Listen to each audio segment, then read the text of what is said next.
Hey guys, what's up and welcome back to a brand new video and a brand new F1 2017 Career Mode episode. And today we're here for round number 17 for the USA Grand Prix. We did miss yesterday's episode for the Japanese Grand Prix, then I do urge you to go check it out in the card annotation in the top right hand corner of your screen. But first of all, going into this race, I thought I'd give you guys a bit of a glimpse into the R&D graph, and something I want to point out. Red Bull brought a major upgrade to this race. Now, if you look at the graph on how close Red Bull are to Ferrari, the gap is pretty much the closest it's been since like Season 2 now, with a team being close to Ferrari. And it looks like Ferrari recently have just tailed off. Now, I mean, I could be completely wrong. They might have a massive upgrade in the pipeline, but it does look like that gap, Ferrari's advantage is just finally now, after 6 long seasons, now starting to come down, which is very exciting. And hopefully the field starts to bunch up a little bit. Either way, there's a lot of stake in today's episode, guys, because going into this race, it's going to be massive. We're going into this race for the first time this season in the lead of the World Drivers' Championship after an incredible Japanese Grand Prix. And basically, I want to try and continue my good run of momentum. We're on an incredible run at the minute, ever since, I believe, the British Grand Prix or the Austrian Grand Prix. I can't even remember now, it's been that long. But since the British Grand Prix, basically, we have not stopped. We've been on an incredible run, and we've been racking up points. We had a one-off race in Hungary, but other than that, it's been absolutely brilliant, and the results have been off the charts. And I'm hoping to get another one here today, and fingers crossed I can make it another race victory, because we've been on a run of victories lately. So as you can see, practice went well. Not great though. We did struggle especially in the race strategy and qualifying test, due to the lack of pace in the car. And unfortunately, this was going to be a trend and something that was going to get carried over into qualifying. So beforehand, you noticed we had a new rival in the form of Sebastian Vettel, and we now jump into qualifying. And in Q1, we went out on the ultra softs, and I've got to say, the car felt fine, and the setup felt good, but the pace was rubbish. We was 2 seconds off the pace there in that lap, and we did actually finish Q1 in PE13. And a bit of a spoiler alert, we got knocked out in Q2 quite convincingly. Now, what I did here was, I realised I didn't have the pace, so I thought it wasn't worth me getting into Q3, because I knew I'd be on the back foot with tyres and also position. So I thought, you know what, I'm going to try and do the best I can on a slower tyre on purpose, because I was aiming to try and get maybe 11th or 12th and try and get the free choice of tyre in tomorrow's race. And overall, we're going to see how it unfolds. But as you can see, I want to show you the whole lap, because I don't think the lap was bad at all by any means. I think it was a very good lap, and very little to no mistakes at all. And as you can see, we're currently faster in the first sector, and it's all off to a great start. And we're currently faster than Roman Grosjean, so it's all looking very good. But it's one thing that I noticed is the AI, they have this glitch where they find an incredible amount of time, and it's hard to explain. It's like you simulate the session when you retire, and they find a drastic amount of time. So basically, I did this lap, and I was like, okay, cool, I think I'm done. And then they just basically, I don't even know, like a miracle happened, and they just all gained major amounts of time. By the way, you can see in the background, not a single mistake up until this point on the lap, and we're only a 10th shy from Grosjean's lap time here through Sector 2. And so far, it's still looking very good here for a very competitive lap. Admittedly here, I probably turned a little bit early and got a bit of a tank slapper on the exit, but that's my first mistake in a very long lap here at the Circuit of the Americas. And overall, I'm still pretty confident that this lap will be good enough to get me through. I've thrown it in there for the penultimate corner, really using the limit of the track. And, I had plenty of grip on the tyres, and overall I could lean on the car a little bit. And as you can see, coming out the final corner, getting the power on nice and early, DRS wide open. We go fastest on top of the pile at the time, and there's about 5 to 6 minutes left at the time. But then eventually we got hammered, and we dropped down to P14 quite convincingly. And I've got to be honest, guys, even if I'd gone for the ultra softs, I don't think I would have made Q3 anyway. The AI were that quick, and I was that slow. So with that in mind, I'm going to take a decision, and I'm leading the championship for the first time in a while, so if I'm going to have a bad race, it might as well be this one. So we're going to take a brand new engine for this race, and basically at the minute we are using power unit 5, but that would leave us 5 and 6 for the remaining 4 races off the top of my head, if I can remember correctly. And power unit 5 is starting to get a bit old now, so really we will be debuting power unit 6 for the next race. Therefore, for Abu Dhabi, power unit 6 would be pretty damn worn. So we're going to take an extra engine here, and we're actually going to run power unit 6 and debut it early in the race tomorrow. So let's see how this all pans out. A disastrous qualifying, but I'm hoping to fight back in the race. So let's jump straight into Sunday. Right, so here we are then for the USA Grand Prix, last place on the grid and taking an engine penalty when I need to in the championship. You know, we did the damage, we tried to work our way back to the top of the championship, and we can now, being on top of the pile, afford to take an engine penalty. And I say afford, I mean, we can't really, but if there's going to be an opportunity, this is the one, because this is a track where the AI are very OP and I struggle to be competitive anyway. So, based off of qualifying, as you saw, we didn't make it into Q3, so it was the best opportunity for me to take the engine penalty, and that way get to the end of the season safe on engines and also be competitive at the same time. Now for this one, I'm running a brand new engine, as you would have seen, and we're going to try and go for basically as much pace as we can and really try and push hard this race and see what we can do. However, at the same time, while pushing hard, we're going for a bit of a different strategy, because I'm not going to go aggressive, I'm going to go very conservative. Now by conservative, I'm talking about a one-stop strategy from the softs onto the super softs. The one stop I think is going to work the best around here. The pit lane is very slow. It's definitely not the slowest, but it's definitely slow. Now, I could maybe revert this on the fly, but realistically, I just want to be out on track and doing my thing, setting my consistent lap time. So that's the strategy. Also, we've underfueled the car a little bit to be a little bit lighter and more aggressive at the start of the race. But overall, I'm looking forward to it. It's going to be pretty much a last question mark challenge. So anywhere inside the top 8 for me would be a good result, and that's where I want to be. So without further ado, let's jump straight into the race for round number 17 for the USA Grand Prix. Right, here we go then. We're going to get ready. 2 of the 5 red lights. Lights out and away we go at Koto, and it's a great start, and 0 wheel spin, getting past the Saubers straight away here. Very good launch off of the line, nice bit of traction as we go into turn 1 for the first time. Going to try and keep our nose out of trouble if possible. I've got Van Dorn on my outside making the move, and he's managed to stay ahead of me there in P15, but currently in 16th place as we go to the S's for the first time. We've got to be clever about this, not really rush into it, because we could lose our front wing quite easily. So here we go, around the outside of Stoffel, which should become hopefully the inside for the next corner. Going to squeeze him out a little bit on the exit there, make sure he doesn't hold it around my outside. And now over this crest, this is where the AI are OP, because they gain so much time on me because of their inbuilt traction. They just fly away over the crest. But here we go into the hairpin. Going to try and keep our nose out of trouble. Very, very wide on the entry as Magnussen broke very early, but we set ourselves up for a nice little switchback. And nice bit of momentum going on to the back straight here. Picking up a slipstream on Kevin Magnussen in the Haas car here. We're going to pull to the inside anyway and make the move. He goes a little bit defensive, but it's not going to mean much as we take the inside here into turn, I believe, 13. And we've got past Kevin Magnussen here. And we're now behind Jolyon Palmer in the Renault, who is on super soft. So if we can just get past him as well with relative ease, then we're looking pretty good. But right now, P14 from P20 on the first lap. That's a good way to start off this race. Being a little bit conservative in my opinion, because, you know, the championship is still at stake, and I'd rather keep my front wing than lose it. But a lot of dirty air through there and understeer, giving us a track extend warning. Just understeering off the track there. The grip not really with these tyres at the minute, as the AI got to take a bit of an unorthodox line to the final corner here. But let's try and settle into this race now and see how this all pans out. Oh, virtual safety car deployed. Someone's had a problem here, and can't see who it is because no one's retired. But either way, an opportunity for us to save a little bit of fuel on engine whilst we run in traffic here.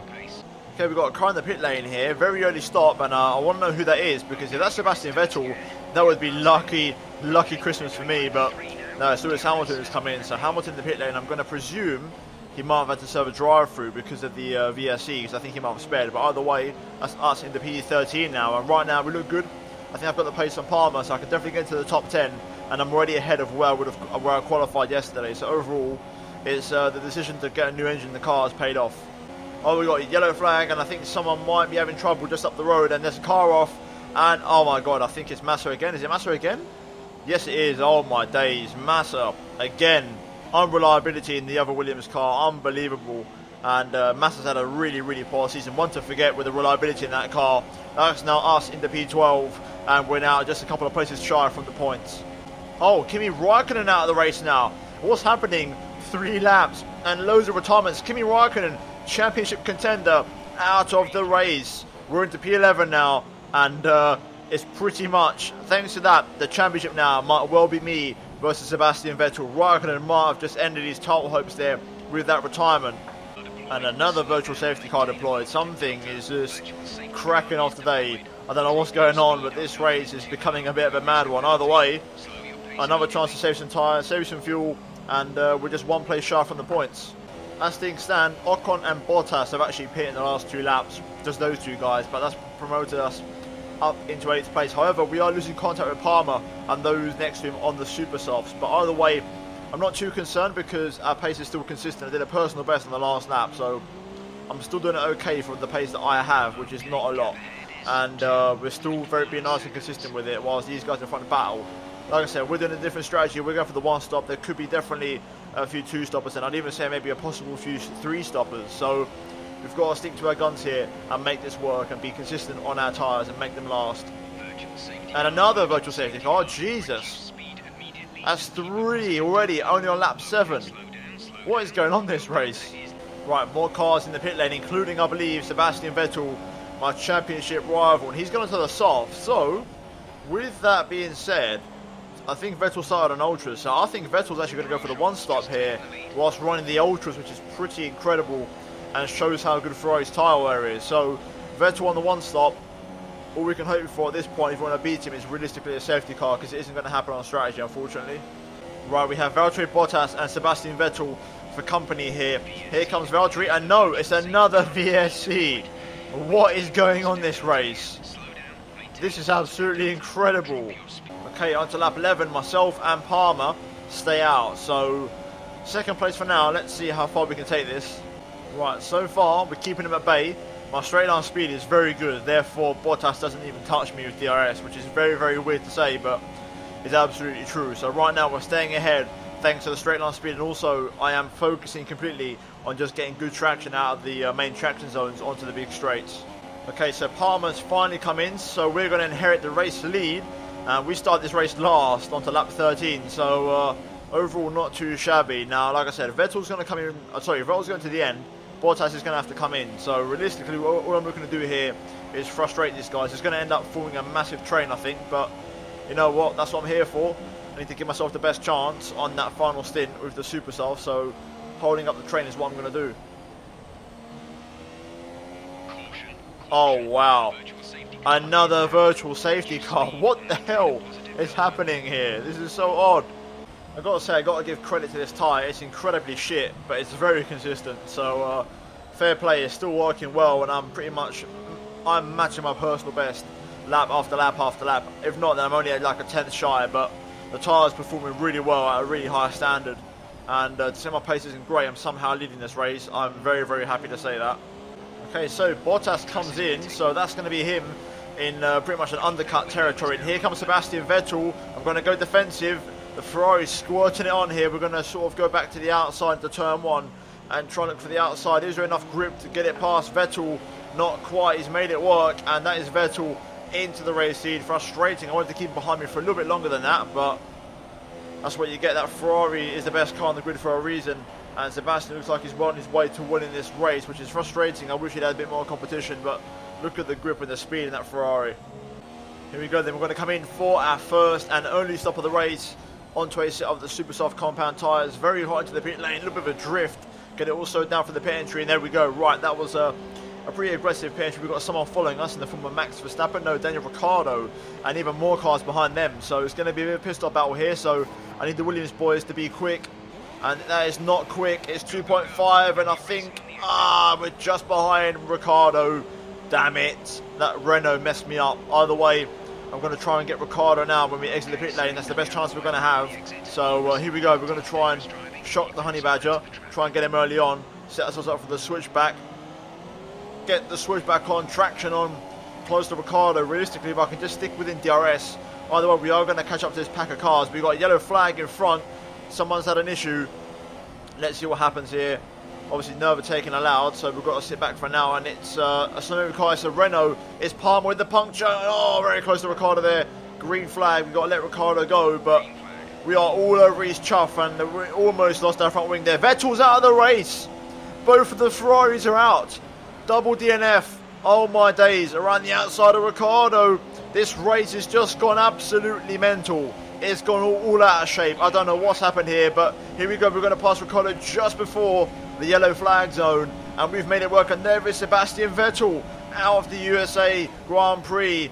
Unbelievable scenes. There's a run in a bit deep in the braking there, but we've pulled it back. We're up at the 8th place, and oh my god, what could happen this race? What else could happen? Double Ferrari DNF. Sebastian Vettel and Kimi Raikkonen, my title rivals, are out. And I went into this race with a championship lead, having started the race from last place. It's Christmas come early, boys. Here we go then into the hairpin. I've already got Rich Mix enabled to try and get past these cars. I need to get past this slow traffic to try and break away from Ricardo, and also there's a full Cindy behind him as well. And if we can just cut past these guys, then we'll get some clean air. Rain inbound, but here we go on the limiter. A hell of a lot of straight line speed here. We're going to go up the inside of Roman Grosjean and make the move, and there we go. It's nicely done. We got a yellow flag in the third sector. Someone else has had an issue, which is a summary of this race. Literally cars dropping out left, right and centre, but here we are behind Van Dorn and Magnussen, who I'm going to presume might be on the one-stop strategy here. So fair play to them, but we need to get past these guys because we've got a lot of points at stake, so we need to make these moves quicker. And we've got I think it's still Palmer trying to recover, which is quite interesting. It's taken him so long to get back to the pit lane. But here we go into the final corner. I'm going to try and set myself up for an overtake as I get a bit of a corner cut warning there. So one more and we're in trouble. But either way, here we go. DRS enabled, Rich Mix enabled. We're going to try and go for the dive here. Van Dorn goes defensive into turn one. We're going to go for the lunge into the first corner on the inside. It's a nice double overtake attempt, getting the traction on early and around the outside of Van Dorn with us, Rich Mix, and we're up at the P5. There we go. We're going to keep in Rich Mix now and really try and set some good lap times and break away from the pack and use these super soft tyres. Out the final corner, here we go. DRS on Carlos Sainz, 35.7, and this is going to be a pretty straightforward overtake on the Spaniard. I think we're going to pull to the outside, and then we're just going to get this one done under braking into the first corner. Just the amount of grip we have on these tyres. Here we go then, one position shy of a podium. Can we get a podium in this race? That would be absolutely incredible. Last a podium. 35.1, pace is still very good here. Unfortunately, Bottas is the next car and there's no one really close, so it's going to be a challenge to really catch him. But, you know, even though I finish P4, I'll be very happy. It looks like there could be one more twist in the tower. I think there's definitely going to be rain, maybe on the last lap or the next lap. And also Bottas apparently now has car trouble. So let's see if we can maybe get an outside podium here. Right, here we go then. I don't know how it's happened, but we're going to come through the final couple of corners, and I think we're going to bring it home in an absolutely incredible 4th place for the United States Grand Prix. What a race. That was absolutely unbelievable, and I would even say one of the craziest races I've ever had in career mode. I feel like I say it's every other race now, but Malaysia was absolutely incredible, and this was no short of absolutely incredible either. That was spectacular. That was something else, and overall, that is very, very, very, very weird. And also Japan as well, the last race. Lately, every race has just been incredible, but this one definitely is right up there. And both of my championship contenders out of the race. I still cannot believe that. And also the fact we went from 20th to 4th, albeit aided by retirement, but even still, I mean, I did not see that coming one bit. That was something else. What a race, and absolutely incredible. As you can see there, we get out of the car, 4th place, a massive 12 points for the championship, because that's going to mean a lot going into the next final 3 races in Mexico, Brazil and Abu Dhabi. But Perez wins the race for Force India. Good result for those guys, and Verstappen takes home 2nd place in the Red Bull. Also a good result for those guys who have brought massive upgrades for their Red Bull car. But overall, that was the USA Grand Prix, and we're now going to move into the final race results, drivers and constructors standings, to see how everything shapes up after the absolutely crazy race.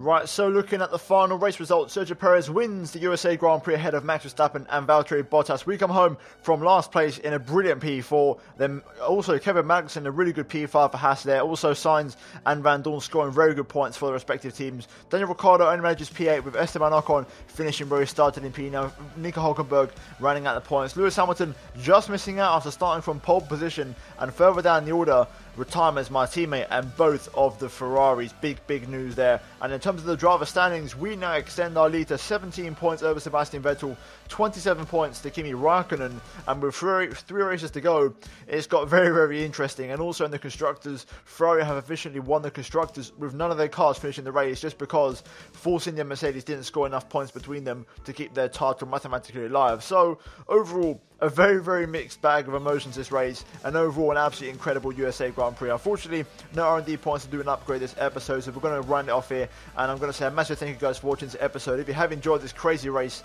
then leave a like on the video. Let's try and smash 250 likes for this episode, guys. Also subscribe to the channel if you're new around here for plenty more F1 content, and also please be sure to check out these videos on screen if you have missed them by chance. But other than that, guys, thanks for watching. I'll see you in my next video very soon. Goodbye.